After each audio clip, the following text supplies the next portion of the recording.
Assalamualaikum warahmatullahi wabarakatuh.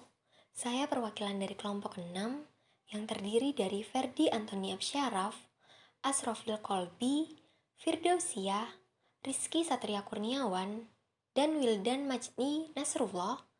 Pada kesempatan kali ini, kami akan memaparkan materi mengenai kewirausahaan dengan studi kasus adalah investasi bodong di internet.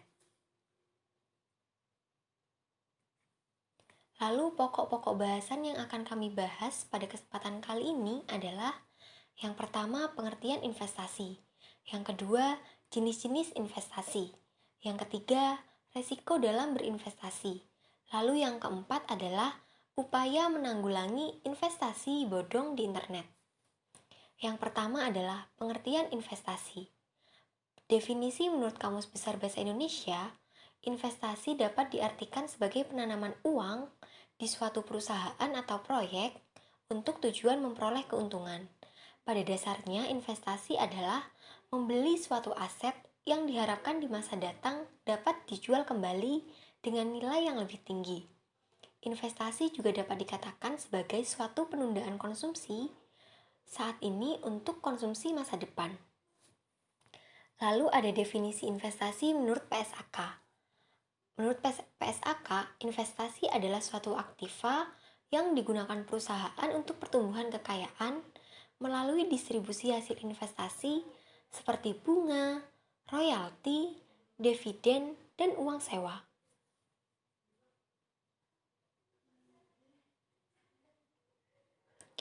Menurut PSAK 13, properti investasi diakui sebagai aset jika dan hanya jika yang pertama, besar kemungkinan manfaat ekonomis di masa depan dari aset yang tergolong properti investasi akan mengalir ke dalam entitas. Dan yang kedua adalah biaya perolehan properti investasi dapat diukur dengan AMDAL. Lalu yang kedua adalah jenis-jenis investasi. Yang pertama adalah ada tabungan di bank. Tabungan di bank adalah menyimpan uang di tabungan, maka akan mendapatkan suku bunga tertentu yang besarnya mengikuti kebijakan bank bersangkutan. Produk tabungan biasanya memperbolehkan kita mengambil uang kapanpun yang kita inginkan. Contohnya melalui ATM.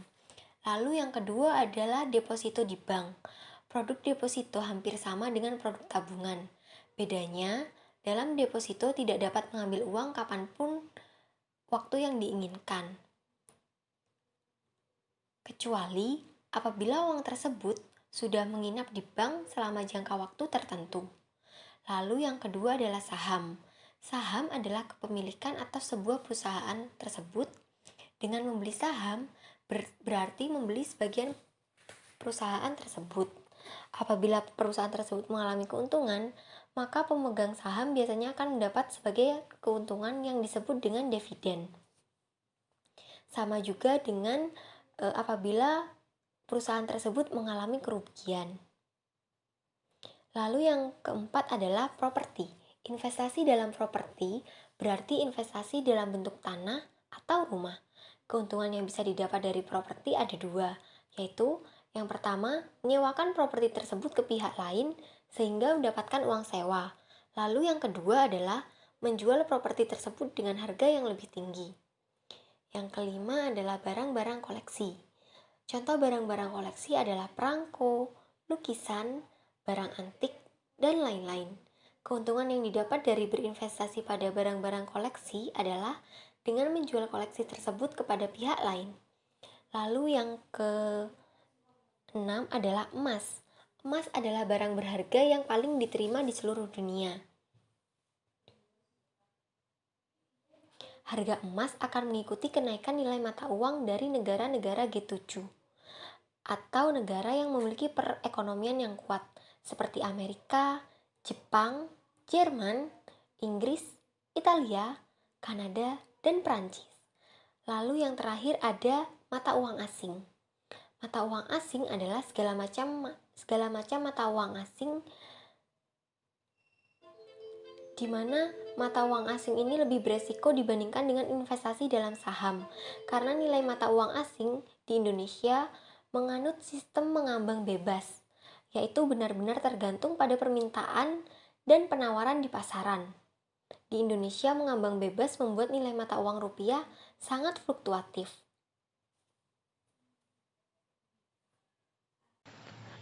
Risiko dalam berinvestasi, setiap keputusan investasi selalu menyangkut dua hal, di mana risiko dalam return. Risiko mempunyai hubungan positif dan linear dengan return yang diharapkan dari suatu investasi. Apabila semakin besar return yang diharapkan, semakin besar pula risiko yang harus ditanggung oleh seorang investor. Dalam melakukan keputusan investasi, khususnya pada sekuritas saham, return yang diperoleh berasal dari dua sumber, yaitu dividen dan capital gain. Sedangkan risiko investasi saham tercermin pada variabilitas pendapatan return saham yang diperoleh. Di mana menurut Tadalilin dalam analisis tradisional, risiko total dari berbagai aset keuntungan bersumber dari interest rate risk, risiko yang berasal dari variabilitas return akibat perubahan tingkat suku bunga. Perubahan tingkat suku bunga ini berpengaruh negatif terhadap harga sekuritas. Kedua, market risk, risiko yang berasal dari variabilitas return karena fluktuasi dalam keseluruhan pasar sehingga berpengaruh pada semua sekuritas. Ketiga, inflation risk. Suatu faktor yang mempengaruhi semua sekuritas adalah purchasing power risk. Jika suku bunga naik, maka inflasi juga meningkat. Karena lenders membutuhkan tambahan premium inflasi untuk mengganti kerugian purchasing power. Business risk, resiko yang karena melakukan bisnis pada industri tertentu. Dan masih banyak lagi macam-macam risiko tersebut.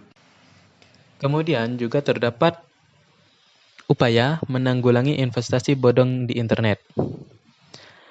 Dalam menanggulangi investasi bodong di internet, upaya-upaya yang dapat dilakukan adalah sebagai berikut. Di mana yang pertama mempertegas pengaturan tentang investasi online. Nah, di sini dimaksudkan untuk setiap pengusaha yang akan membuat situs investasi online terdapat suatu aturan yang jelas mengenai persyaratan khusus apa yang harus dipenuhi dalam mendirikan suatu situs investasi online, sehingga diharapkan investasi bodong akan sulit berkembang. Yang kedua, mengharuskan adanya izin resmi untuk membuat situs investasi di internet, di mana dengan adanya pengharusan izin resmi akan mempersulit bagi pelaku-pelaku investasi bodong untuk memulai kejahatannya di dunia internet. Sehingga investasi online yang memiliki izin resmi yang dapat beroperasi di internet tidak gampang masuk. Yang keempat, di mana yaitu mendata suatu resmi dan memblokir situs-situs investasi yang tidak memiliki izin resmi dan sertifikat untuk menjalankan investasi online. Yang kelima, berhati-hatilah dan teliti sebelum melakukan investasi online. Jangan mudah percaya dengan investasi dengan syarat mudah keuntungan tinggi namun tidak ada kejelasan mengenai asal perusahaan dan mengadakan investasi online, sehingga dengan mudahnya perusahaan investasi online tersebut meninggalkan nasabahnya. Dari investasi bodong di internet tersebut dapat disimpulkan di mana pengaturan berinvestasi di internet terdapat dalam pasal 9 dan 10 Undang-Undang Nomor 11 Tahun 2008 tentang informasi dan transaksi elektronik, menyebutkan setiap pelaku usaha di internet diharuskan memberikan informasi syarat kontrak dan adanya sertifikat yang diberikan lembaga sertifikasi keandalan. Upaya-upaya yang dapat dilakukan untuk menanggulangi investasi bodong di internet pada intinya terdapat dua sisi, yaitu di sisi pengaturan yang harus lebih tegas dan di sisi investor yang harus tetap berhati-hati dalam memilih dan melakukan investasi di internet sehingga tidak terjebak dalam investasi bodong. Sekian, terima kasih dari kelompok 6. Wassalam.